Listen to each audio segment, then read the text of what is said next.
Untuk mendukung tutorial komputer, kalian bisa mengklik subscribe. Halo, selamat datang di tutorial komputer. Jika kalian ingin memainkan game dengan DirectX 9 dan terjadi error, yaitu D3 DX9.dll,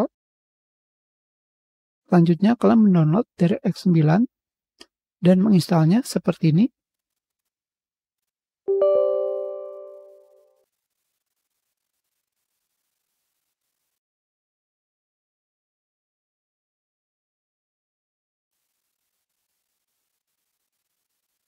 Sekarang yang menjadi pertanyaan adalah, apakah benar DirectX 9 sudah terinstall? Untuk mengetahuinya, kalian bisa menggunakan aplikasi Media Player Classic seperti ini.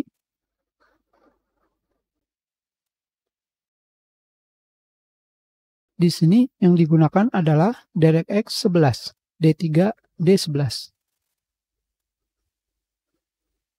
Sekarang kita akan menggantinya ke DirectX 9. Klik kanan, Option, pada bagian Playback Output, Direct Show Video, rubah MateVR menjadi Video Mixing Render 9. Oke. Kembali jalankan.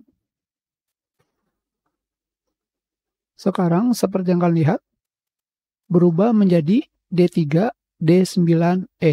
Dengan kata lain, Media Player Classic sekarang sedang berjalan dengan menggunakan DirectX 9. Berarti DirectX 9 yang baru saja kalian install sudah terpasang di komputer kalian. Hanya seperti itu saja cara mengetahui apakah DirectX 9 sudah terinstall di komputer kalian atau belum. Terima kasih.